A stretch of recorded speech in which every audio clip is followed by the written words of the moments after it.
भाई भगत सिंह से तुलना क्यों नहीं कर सकते हैं, एक लड़ाई लड़ रहे हैं।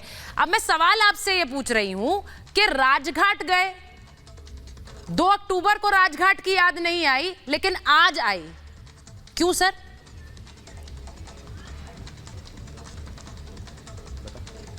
दो अक्टूबर को अरविंद केजरीवाल जी गुजरात में थे, पहली बात। ये कोई बहुत बड़ी चीज नहीं है। सिसोदिया जी जो हमारे महात्मा गांधी हैं वो हमारे देश के राष्ट्रपिता हैं और सब सम्मान करते हैं। आना जाने से उसका मतलब कोई आप कनेक्शन लगाइए कि दिल में उनकी श्रद्धा नहीं है या दिल के अंदर उनके रिस्पेक्ट नहीं है। ये तो एक बहुत ही मतलब सर वो रिस्पेक्ट डर के साथ आती है, जब डर लग रहा है तो रिस्पेक्ट भी आ रही है, इसीलिए राजघाट भागे जा रहे हैं।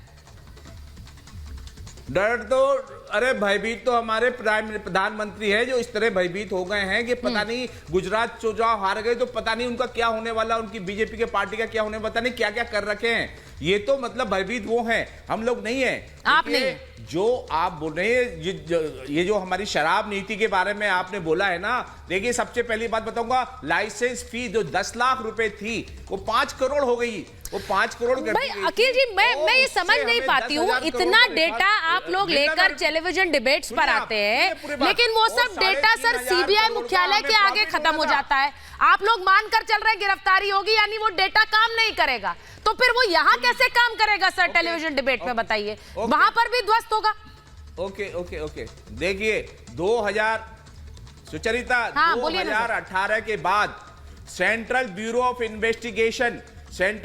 Investigation has become central Bhajpa investigation. अब उसकी कोई अथॉरिटी नहीं, वो कोई अपना डिस्क्रिशन नहीं यूज कर सकता किसी के खिलाफ कार्रवाई करने के लिए। तो ये भाजपा की सीबीआई है, टोटल भाजपा की सीबीआई है। शहजाद जी आप लोगों को गुजरात में बहुत डर लग रहा है, आप लोग थर-थर कांप रहे हैं, आपको पता है आप लोग हारने वाले हैं और इसीलिए आप लोग ये शिकंजा, ये जाल बिछा रहे। देखिए अब कौन डर रहा है, कौन भयभीत है, ये तो अभी पता चल गया है सर्वे में।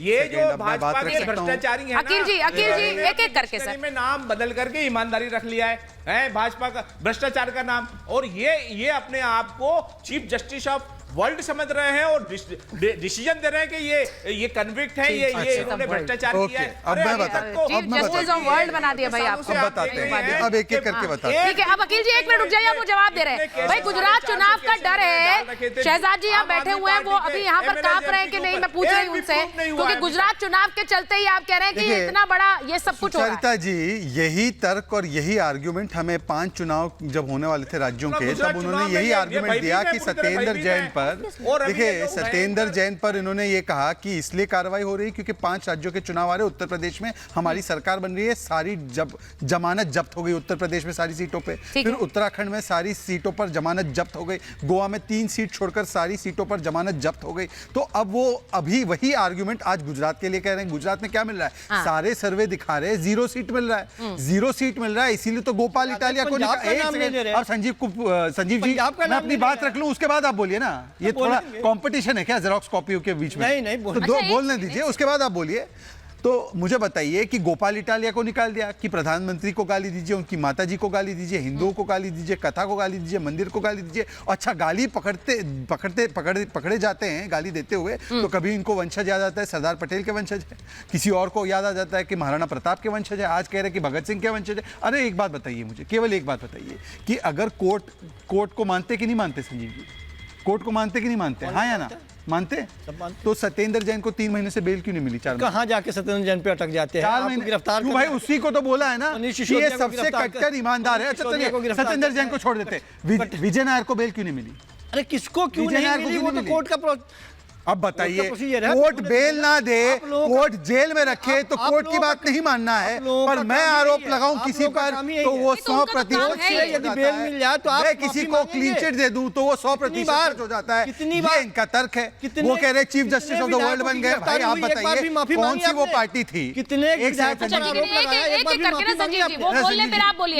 संजीव जी कौन सी वो पार्टी थी चुनावों से पहले 2012-13 में? कौन सी वो पार्टी थी जो कहती थी कि 13 मंत्री है यूपीए की सरकार में सब भ्रष्ट है? क्या कोई कोर्ट के आदेश से कहा था? वो कहते थे शीला दीक्षित भ्रष्ट है। कौन से कोर्ट के आदेश से कहा था? अब सुन लीजिए ना, क्या माफी मांगा आपने उसके लिए? सुन लीजिए, आपको सबसे पहले माफी तो आप मांग रहे हैं। अरुण जेटली के विषय में माफी मांगा नहीं? सब जगह गडकरी जी के विषय में माफी मांगा नहीं? आप ये जो बार बार बोल रहे हैं कि आम आदमी पार्टी के संस्थापक कौन थे, कहाँ गए थे भारतीय जनता पार्टी? चलिए बाकी सब छोड़ दीजिए। संजीव जी एक सवाल क्या पूछता हूं स्थिति है? आपसे। अब तो इस पर बात संजीव जी, नहीं आप करेंगे, घिर भूल रहे हैं, जाएंगे आप मुझे एक सवाल का जवाब दीजिए। अन्ना हजारे सच बोल रहे, झूठ बोल रहे? अरे अन्ना हजारे राजनीतिक पार्टी नहीं में नहीं आना चाहते थे, नहीं गए, अलग एक राह बना लिया। उन्होंने शराब नीति पर सवाल उठाए, वो सवाल सही है गलत है? अरे उनकी बात छोड़िए ना। अरे क्यों छोड़ दीजिए, लालू की बात को पकड़िए और अन्ना की बात को छोड़ दीजिए। उन्होंने राजनीतिक पार्टी में अपनी सहभागिता नहीं निभाई, वो अलग चले गए, तो अलग तो चले गए। मराठा अन्ना हजारे सही बोल रहे, गलत बोल रहे? अलग रास्ते बना लिए, तो अलग रास्ता छोड़ दीजिए, सही बोल रहे, गलत बोल रहे? अच्छा, अब मुझे